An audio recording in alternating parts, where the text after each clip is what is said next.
V180's Word for Today, helping you live different every day. The word for today comes from Romans chapter 5 verse 20, where it says, "Where sin abounded, grace abounded much more."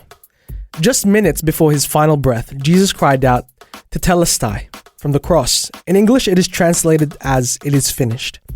It was the same word that was written on receipts in New Testament times, indicating that a debt had been paid in full. Jesus' death on the cross was the final installment on sin. The entire debt for every sinner who comes to him for salvation has been paid in full at Calvary. Paul wrote, "Where sin abounded, grace abounded much more." Did you catch it? Much more. The mercy bank is never closed, and there are never insufficient funds. The supply of grace is always greater than the demand of sin.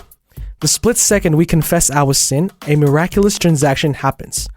All our sin is transferred to Christ's account and paid in full.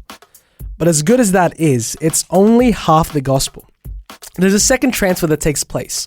All his righteousness is credited to our account, and God says, let's call it even. Paul explained it this way: God was in Christ reconciling the world to himself, not imputing their trespasses to them. For he made him, Jesus, who knew no sin, to be sin for us, that we might become the righteousness of God in him.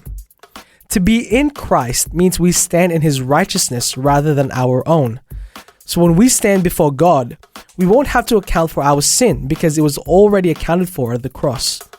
The Father will see the righteousness of his Son that has been credited to our account.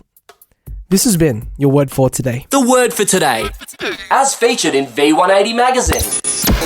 Subscribe today at v180.org.au. V180. V180.